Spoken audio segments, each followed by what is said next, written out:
Baik, selamat siang Mustika dan juga teman-teman. Di sini saya Devi Agristiani dengan NIM 9695 2025-83O akan mempresentasikan ulangan hasil semester saya mengenai rancangan pembelajaran yang telah saya susun pada mata kuliah pengajaran dan pembelajaran daring dan bauran. Saya dari kelompok PPLSM Negeri 2 3 dan juga untuk materi yang saya ambil adalah perbandingan dan skala, untuk subbabnya adalah skala.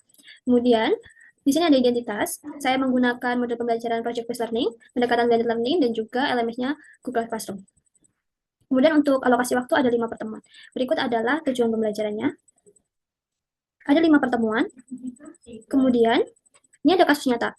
Pada kasus nyata kali ini, kasus nyatanya adalah saya ambil dari pengalaman saya pribadi dan juga yang saya temukan di lingkungan sekitar dan juga PPL. Nah, di sini blended learning-nya itu diterapkan karena di sekolah itu sedang diinovasi yang mana jauh dari perkiraan awal, rencana awal, sehingga pada saat awal semester harus dilakukannya pembelajaran di rumah atau daring dan juga di sekolah. Jadi di kloter seperti itu. Kemudian untuk kedua itu adalah karakteristik peserta didik yang saya temukan saat PPL.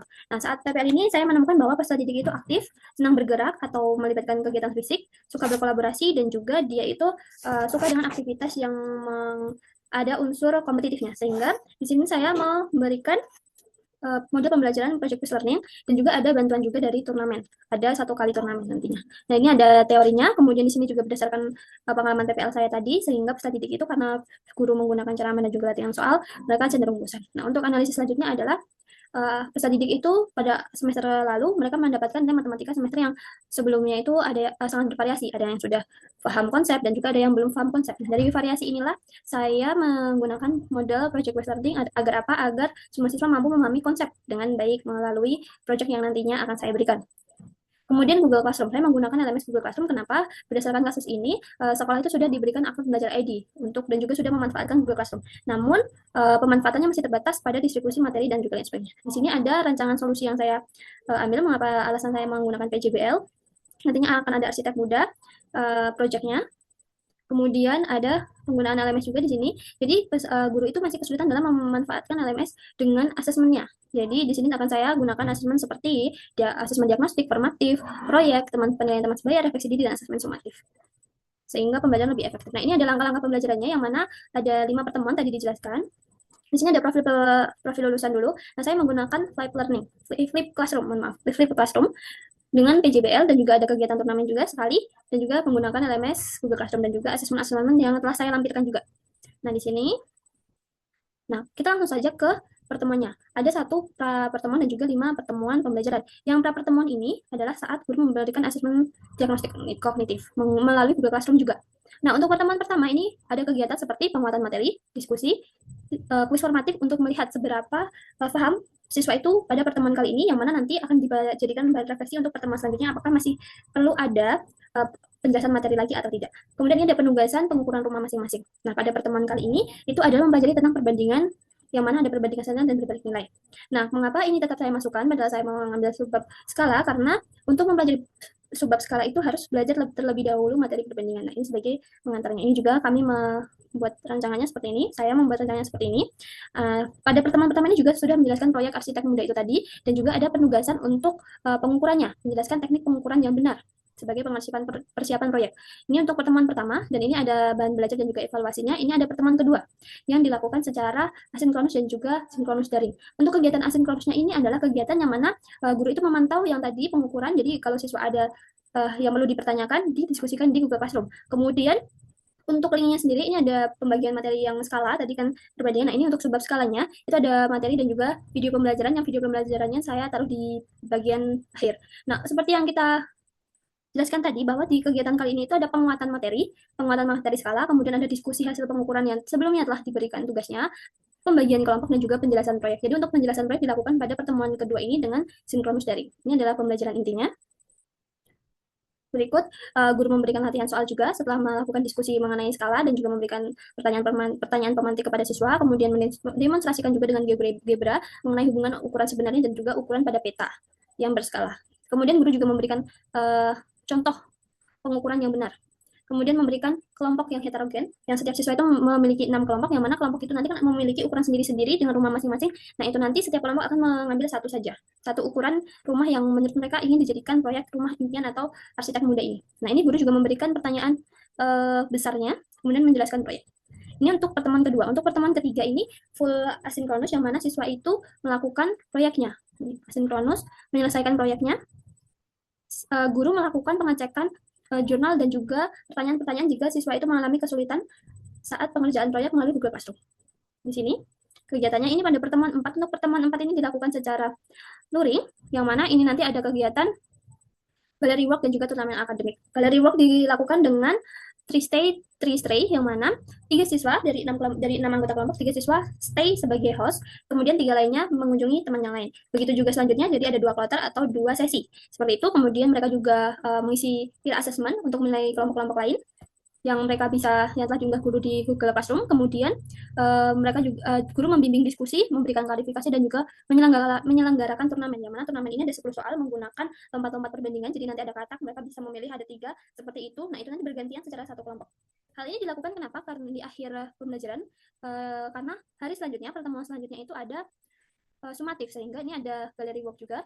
Nah, pada pertemuan 5 ini itu karena ada sumatif, sehingga turnamen dilakukan di 1 hari sebelumnya agar mereka sebagai bahan persiapan mereka juga, dan juga mereka pasti sebelumnya belajar kalau ada turnamen karena kan bersifat kompetisi juga ya. Kemudian di sini pertemuan terakhir itu ada proyek, di mana pas waktu gallery work itu siswa juga memberikan masukan kepada kelompok lain. Jadi ini ada revisinya. Nah, ini revisi akhir. Guru memberikan penilaian akhir, kemudian guru juga mereview materi dan kemudian melakukan sumatif. Saat melakukan sumatif, guru sambil melakukan penilaian, kemudian menilai produk dan juga merefleksi pembelajaran. Nah, di akhir pembelajaran ini penutup guru juga memberikan refleksi untuk perasaan siswa mengenai apa yang telah dirasakan selama pembelajaran yang telah dilakukan, dan juga menyampaikan materi yang akan disampaikan pada pertemuan selanjutnya. Di sini juga ada remedial, itu nanti dilakukan secara asinkronus, dan juga pengayaan. Nah, di sini juga ada media belajar dan juga sumber belajar. Ada Google Classroom, modul skala dan juga perbandingan, video pembelajaran. Modul ini nanti akan saya lampirkan. Kemudian ada LKPD proyek. LKPD proyeknya seperti ini. Ini adalah LKPD proyeknya. Jadi dimulai dengan tujuan pembelajaran, penunjuk pengerjaan, masalah proyek, pengumpulan data, dan juga menentukan skala, menghitung ukuran denah, dan juga membuat produk akhir seperti ini. Kita kembali lagi ke sini. Ini ada media dan juga sumber belajar tadi.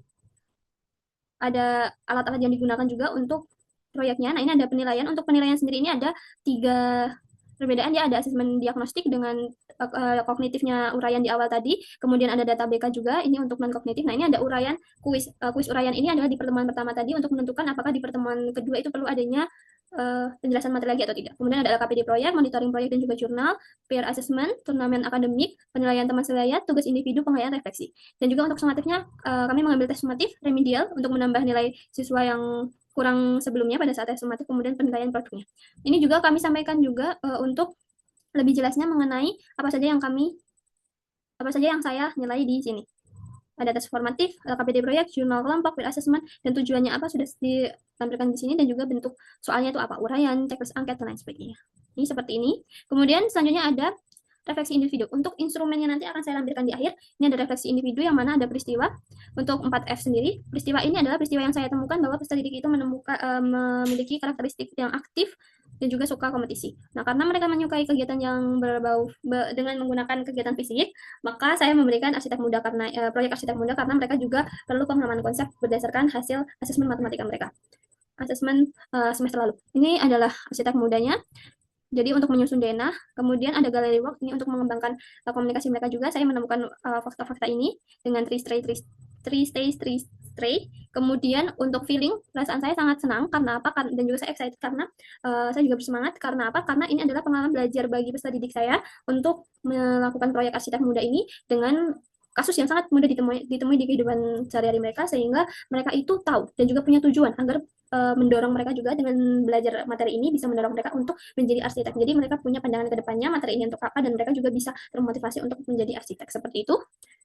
Saya juga merasa senang karena untuk merancang aktivitas yang mampu mengakomodasi peserta didik saya yang aktif dan juga kompetitif, tetapi juga tetap kolaboratif, saya memanfaatkan gallery work dan juga turnamen akademik. Seperti itu. Kemudian ini ada finding atau pembelajaran yang saya peroleh. Dari pengalaman ini, saya itu menemukan pemahaman matematika yang bisa diterapkan jauh lebih bermakna dan juga memberikan kesempatan menghubungkan konsep dengan situasi yang ditemui oleh peserta didik di lapangan. Kemudian ada future atau rencana tindak lanjut. Pada pembelajaran berikutnya saya berencana untuk mengoptimalkan pembelajaran yang dengan menyediakan lebih banyak sumber interaktif dan juga untuk pembelajaran flip classroom saya akan semakin mengembangkan pembelajaran dengan yang lebih kontekstual. Nah, itu tadi. Nah, ini ada lampiran-lampiran, mohon maaf ini kurang ke bawah. Nah, ini ada lampiran-lampirannya. Yang telah saya susun ada bahan ajar, kemudian ada juga di sini ada asesmen diagnostik, asesmen, ada kuis formatif, kemudian juga ada lembar per assessment, tugas individu semuanya di bawah sini. Kemudian ada juga penilaian teman sebaya dan lain-lain. Itu tadi. Terima kasih. Wassalamualaikum warahmatullahi wabarakatuh.